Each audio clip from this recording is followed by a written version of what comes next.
Hi കൂട്ടുകാരെ, പുതിയൊരു വീഡിയോയിലേക്ക് എല്ലാവർക്കും സ്വാഗതം. അങ്ങനെ സുശീല ഹർഷയെ കാണാൻ വീണ്ടും ചെന്നിരിക്കുകയാണ്. ഹർഷയോട് പറയുന്നത്, ഹർഷയെ നമ്മുടെ കണക്ക് കൂട്ടലുകളെല്ലാം ശരിയായി, എന്തായാലും രക്ഷപ്പെട്ടു. ഞാൻ എൻ്റെ മകൾ സോനയോട് ചെറിയൊരു സൂചന നൽകിയിട്ടുണ്ട്. അവൾ ഒരിക്കലും ഇനി പാർട്ടിയിൽ നിൽക്കില്ലെന്ന്. അവളുടെ അനിയത്തി ചെയ്തതിനുള്ള ശിക്ഷ അവൾക്ക് ഞാൻ കൊടുക്കാൻ പോകാന്നുള്ള സൂചനയൊക്കെ നൽകിയിട്ടുണ്ട്. അത് കേൾക്കുന്ന ഹർഷ പറയണേ, വേണ്ടായിരുന്നു എൻ്റെ സുശീല ആൻറ്റി, നിങ്ങൾ ഒരിക്കലും നിങ്ങളുടെ മകളോട് പറയരുതായിരുന്നു. അത് കേട്ട ഉടനെ തന്നെ ഞാൻ പറഞ്ഞത് ചെറിയൊരു സൂചനയാണ്. അവളെന്തായാലും നോമിനേഷൻ പട്ടികയിലോട്ട് പോവുകയല്ലേ, ഇനിയിപ്പോൾ അവളെന്തായാലും പേര് കൊടുക്കാൻ പോവുകയല്ലേ. അപ്പോൾ അതുകൊണ്ട് തന്നെ ഇനിയിപ്പോൾ അവളെ എല്ലാവർക്കും മുന്നിൽ അവളിങ്ങനെ വലിയ ആളായി വരട്ടെ, എന്നിട്ട് അവളെ തെറിപ്പിക്കുന്നത് ഞാൻ കാണിച്ചു തരാം എന്നൊക്കെ പറഞ്ഞിട്ട് അവർ ചിരിക്കും. എന്തോ എനിക്കത് പറഞ്ഞത് അത്ര സുഖം തോന്നുന്നില്ല എന്ന് പറയുന്നത്. അപ്പോൾ എന്തായാലും ഇനിയിപ്പോൾ 2 ദിവസത്തിനുള്ളിലേ, നാളെ ആൻറ്റി അവളെയും കൊണ്ട് പോകാൻ നോക്ക് എന്ന് പറയുമ്പോൾ ഉടൻ തന്നെ ശരിയെന്ന് പറയുന്നേട്ടാ.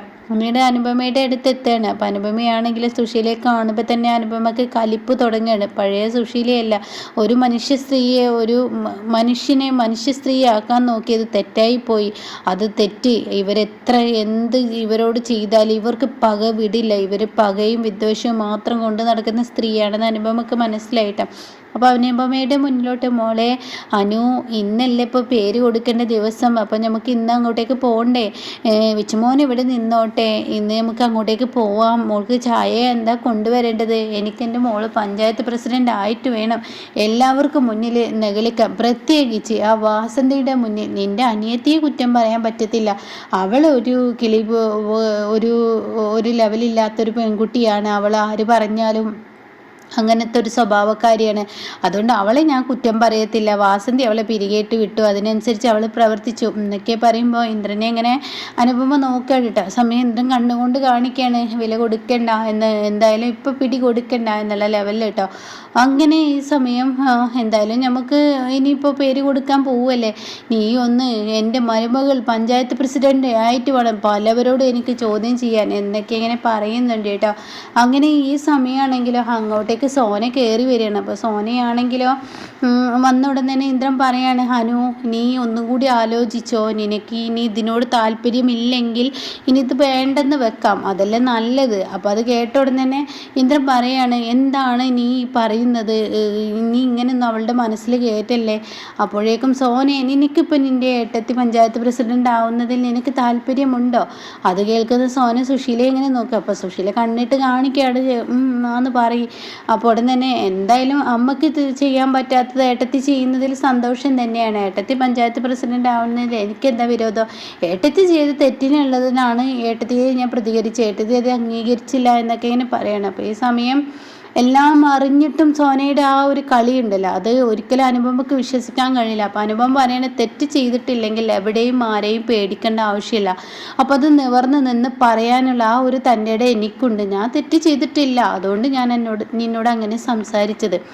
അപ്പോഴേക്കും സോന വീണ്ടും പൊട്ടിത്തെറിക്കാന്ന് കാണുമ്പോൾ ഉടൻ തന്നെ സുശീല പറയണം, മതി നിർത്തിയേക്ക്, ഇനി ഇത് ഈ സംസാരം ഇവിടെ വേണ്ട, അവളിന്ന് പേര് കൊടുക്കാൻ പോവുകയാണ്. ഇന്നിപ്പോൾ പേര് കൊടുക്കുന്നതിനോട് കൂടി എല്ലാത്തിനും ഒരു പരിഹാരമാവും. അപ്പോൾ അത് അവൾ പേര് കൊടുക്കട്ടെ എന്നൊക്കെ ഇങ്ങനെ പറയാണ് കേട്ടോ. അങ്ങനെ ഈ സമയം അനുപമ സോനയോട് ചോദിക്കുകയാണ്, സോനെ നിനക്ക് ഇവള് പഞ്ചായത്ത് പ്രസിഡന്റ് ആവുന്നതിലാണോ അവളോട് ഇത്ര ദേഷ്യം? അപ്പോൾ വീണ്ടും സുശീല സോനയെ ഇങ്ങനെ നോക്കുകയാണ്. അപ്പോൾ ഉടൻ തന്നെ, എനിക്കെന്ത് ഏട്ടത്തി പഞ്ചായത്ത് പ്രസിഡന്റ് ആവുന്നത്, എനിക്ക് പ്രശ്നമൊന്നുമില്ല എന്നൊക്കെ പറഞ്ഞിട്ട് തട്ടുകൂട്ടി പോവുകയാണ്. അപ്പോൾ സ്വന്തം അമ്മ തന്നോട് പറഞ്ഞ ആ വാക്കുകൾ അവിടെ സോന ഇവിടെ ഇന്ദ്രനോട് അനുപമയോടൊന്നും പറയാത്തതിലുള്ള ആ ഒരു ദേഷ്യം ശരിക്കും അനുപമക്കുണ്ട് കേട്ടോ. അങ്ങനെ ഡ്രസ്സ് മാറി വാ എന്നൊക്കെ പറയണം. അപ്പോൾ സോനെ, നിനക്കെന്നോട് ഇത്ര ദേഷ്യമാണോ എന്നിങ്ങനെ സോനയെ മാറ്റി നിർത്തി അനുപമ ചോദിക്കുകയാണ്. എനിക്ക് ഏട്ടത്തിയോട് ദേഷ്യമൊന്നുമില്ല. സത്യത്തിൽ ഞാൻ പഞ്ചായത്ത് പ്രസിഡന്റ് ആവുന്നത് നിനക്ക് ഇഷ്ടമല്ലേ? ഞാൻ പഞ്ചായത്ത് പ്രസിഡന്റ് ആവില്ലേ? ഇനിയിപ്പോൾ ഇതെല്ലാം ഈ വീട്ടിലെ വേറെ ആരെങ്കിലും ചെയ്തു കൂട്ടുന്നതാണോ? അമ്മ അല്ലേ അവിടെ ഉണ്ടായിരുന്നെന്നൊക്കെ ഇങ്ങനെ പറഞ്ഞു വരുമ്പോൾ, എന്താ ഏട്ടത്തി, അമ്മയാണോ ഇനി ഉദ്ദേശിക്കുന്നത്? അമ്മ നിങ്ങൾക്ക് വേണ്ടിയിട്ടല്ലേ ഈ പഞ്ചായത്ത് പ്രസിഡന്റ് ആവാനൊക്കെ ഇത്ര താല്പര്യം എടുക്കുന്നത്? അപ്പോൾ ഉടൻ തന്നെ സുശീലയുടെ മുന്നിൽ വെച്ച് അനുഭവം പറയുന്നത്, ശരിയാണ്, സോനയോട് പറയാണ്, നിൻ്റെ അമ്മ പറഞ്ഞത് കൊണ്ടാണ് ഞാൻ ഈ പഞ്ചായത്ത് പ്രസിഡന്റ് ആവാൻ നിൽക്കുന്നതല്ല, എനിക്ക് ഇതിനോട് താല്പര്യമൊന്നുമില്ല എന്ന് പറയണം കേട്ടോ. അങ്ങനെ ഒരുപാട് സന്തോഷത്തോടു കൂടി പാർട്ടി ഓഫീസിലോട്ട് പോവാണ്. പേര് കൊടുക്കാൻ വേണ്ടി ചെല്ലുകയാണ്. വാസന്തിക്കാണെങ്കിൽ ഒട്ടും ഇഷ്ടപ്പെടുന്നില്ല ഈ കാണുന്ന ഈ അനുപമ ഇതാവുന്നതിൽ. തനിക്ക് കിട്ടേണ്ട സ്ഥാനം ഈ സുശീല മനഃപൂർവ്വം തട്ടിക്കളഞ്ഞതല്ലേ. അങ്ങനെ പാർട്ടി പിന്നീട് പറയണ എന്തായാലും ഇപ്രാവശ്യം നിൽക്കുന്ന നേതാവ് ഈ പറയുന്ന നമ്മുടെ അനുപമയാണ്. എന്തുകൊണ്ടും ജനങ്ങൾ ഇപ്രാവശ്യത്തെ വോട്ട് നമുക്ക് കിട്ടുന്ന ഉറപ്പാണ്. ഇവർ വൈറലായതുകൊണ്ട് തന്നെ ഇവരുടെ കുടുംബത്തെ പ്രശ്നം അറിഞ്ഞതുകൊണ്ട് തന്നെ ഇവർ എന്തായാലും തീർച്ചയായും ഇവർ വോട്ട് ചെയ്യും. അപ്പോൾ അതുകൊണ്ട് എല്ലാവരോടും ഞാൻ പറയുന്നു, അനുപമയാണ് ഇപ്രാവശ്യത്തെ സ്ഥാനാർത്ഥി എന്നൊക്കെ പറഞ്ഞ് സംസാരം തുടരുമ്പോൾ ഉടൻ തന്നെ അവിടെ പറയാണ് അനുപമ, അതെ നേതാവേ, എനിക്കൊരു കാര്യം പറയാനുണ്ട്. അപ്പോഴേക്കും എന്നാ എന്ന് സുശീല ചോദിക്കുകയാണ്. അപ്പോൾ ഉടൻ തന്നെ, അല്ല ഞാനല്ല എന്തായാലും ഈ പ്രാവശ്യത്തെ സ്ഥാനാർത്ഥി, എനിക്ക് പകരം വേറൊരാളാണ്. അത് കേട്ടോടെ തന്നെ ഇതെന്തപ്പോൾ ഇങ്ങനെ പറയുന്നത്? അപ്പോൾ ഇതെന്താ ഇങ്ങനെ മോളെ, നീ എന്താ ഇപ്പോൾ കാട്ടുന്നത്? നീയല്ലാന്നോ? അതെ അമ്മേ, എനിക്ക് എന്തായാലും വീട്ടിലെ വിച്ചുമോനെ വിട്ട് ഈ പഞ്ചായത്ത് പ്രസിഡന്റ് എന്നാവുക എന്നുള്ളതും അതുപോലെ തന്നെ സ്ഥാനാർത്ഥി ആയിക്കഴിഞ്ഞാൽ ഇനിയിപ്പോൾ പല സ്ഥലങ്ങളിലോട്ടും ഈ വോട്ട് ചോദിക്കാൻ വേണ്ടിയും പരിചയപ്പെടാൻ വേണ്ടിയും വീട്ടിൽ നിന്ന് ഒരുപാട് മാറി നിൽക്കേണ്ടി വരും. പല ചുറ്റുപാടുകൾ ഇതിനെ ചൊല്ലി വരുന്നുണ്ടല്ലോ. അപ്പോൾ അതുകൊണ്ട് എനിക്ക് ഇന്ദ്രേട്ടൻ്റെയും കുഞ്ഞിൻ്റെയൊക്കെ കാര്യം നോക്കി ഒരു കുടുംബിനി ജീവിക്കാനാണ് എനിക്ക് ആഗ്രഹം. അപ്പോൾ അത് കേൾക്കുന്ന സുശീല പറയാം, അതിനെന്താ മോളെ, അതൊക്കെ നടക്കുമല്ലോ. ഇല്ല അമ്മേ, എനിക്കിതിനോട് താല്പര്യമില്ല, ഞാൻ തന്നെ ഇതിൽ നിന്ന് ഒഴിയുകയാണ്. അതുകൊണ്ട് ഇവിടെ എൻ്റെ ഈ നിൽക്കുന്ന വാസന്തി ചേച്ചിക്കല്ലേ ആഗ്രഹം ഉണ്ടായിരുന്നത്, അപ്പോൾ വാസന്തി ചേച്ചി എന്തായാലും നിൽക്കട്ടെ എന്ന് പറയുന്നു കേട്ടോ. ഇതോടുകൂടി സുശീല, നീ എന്ത് അനു ഈ പറയുന്നത്?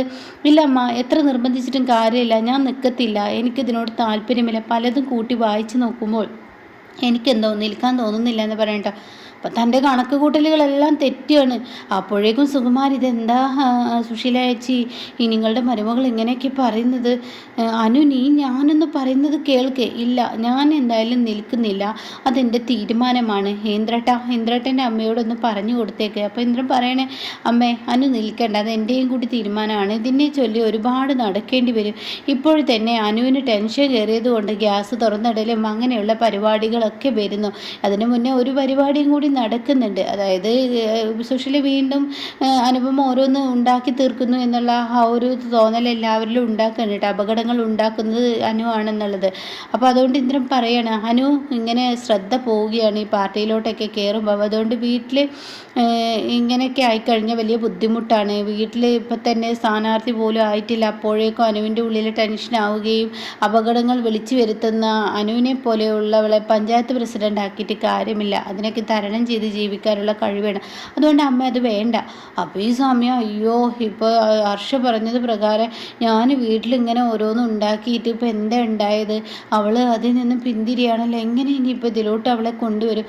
അപ്പോഴേക്കും അനുപമ ഇങ്ങനെ ഈ പറയുന്ന ഇന്ദ്രനെ നോക്കുകയാണ്. നിങ്ങളുടെ അമ്മ കണ്ടില്ലേ, അപ്പോൾ എന്താ അമ്മ ഇത്ര കാര്യമായി ആലോചിക്കുന്നത്? ഞാൻ പറഞ്ഞത് ശരിയല്ലേ? അവിടെ ഗ്യാസ് സോനയ്ക്ക് പ്രശ്നം ഉണ്ടാക്കി, ഗ്യാസ് തുറന്നിട്ടു, അത് കഴിഞ്ഞ് ഇപ്പോൾ വേറൊരു സംഭവം ഉണ്ടാക്കി, പിന്നീട് വേറൊന്നും കൂടിയും ചെയ്തത് ഇവളാണെന്നല്ലേ അമ്മ പറയുന്നത്. അപ്പോൾ 2-3 അപായങ്ങൾ ഉണ്ടാക്കുന്നുണ്ട് കേട്ടോ, അപായപ്പെടുത്താൻ ശ്രമിക്കുന്നുണ്ട്.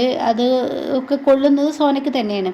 അപ്പോൾ അതുകൊണ്ട് ഇനി ആ വീട്ടിൽ ഇവളെന്തായാലും പഞ്ചായത്ത് പ്രസിഡൻ്റായി നിൽക്കുന്നതിൽ എനിക്കൊരു താല്പര്യമില്ല, അതുകൊണ്ട് വേണ്ടെന്ന് പറഞ്ഞിട്ട് ആ സ്ഥാനം വാസന്തി കണ്ട് എഴുതി കൊടുക്കണം കേട്ടോ. വാസന്തി ആണെങ്കിൽ ഒരുപാട് ആഗ്രഹിച്ചെന്നാണ്. അതുകൊണ്ട് തന്നെ വാസന്തി അനുപമയുടെ അരികിലോട്ട് വന്നിട്ട് പറയാം, അനു, നിന്നോട് ഞാൻ എത്ര കടപ്പെട്ടാലും മതി വരില്ല, നീ എനിക്ക് ആ സ്ഥാനം തന്നതിൽ സന്തോഷമുണ്ട്. അപ്പോൾ പാർട്ടിയിൽ മറ്റുള്ളവരൊക്കെ ചോദിക്കുകയാണ്, ഈ വാസന്തിക്ക് അതിനുള്ള കഴിവുണ്ട്, അവർ ഒരുപാട് കാലമായില്ലേ പാർട്ടിക്ക് വേണ്ടി മാത്രം ജീവിക്കുന്നത്, എന്നിട്ട് ഇന്നലെ കണ്ട എനിക്കും അമ്മക്കും വേണ്ടിയല്ല പാർട്ടി സ്ഥാനം കൊടുക്കേണ്ടത്, ഈ നിൽക്കുന്ന വാസന്തിക്ക് കൊടുക്കട്ടെ എന്നും പറയാണ് കേട്ടോ ഇന്ദ്രൻ. അതോടുകൂടി എല്ലാവരും വാസന്തിക്ക് കൈയടിക്കുകയാണ്. അങ്ങനെ വാസന്തി സ്ഥാനാർത്ഥിയായി നിൽക്കാനുള്ള തീരുമാനം എടുക്കുകയാണ്. കണക്ക് കൂട്ടലുകളെല്ലാം തെറ്റുന്നത് സുശീലയുടെയാണ്. സുശീല ഹർഷയുടെ അരികിലോട്ട് ചെല്ലാണ്. ഹർഷയോട് ചെന്നിട്ട് പറയണേ, എടി ഹർഷയെ, നമ്മുടെ പദ്ധതികളെല്ലാം പൊളിഞ്ഞു. അതെന്താ ആൻറ്റി അങ്ങനെ പറഞ്ഞത്?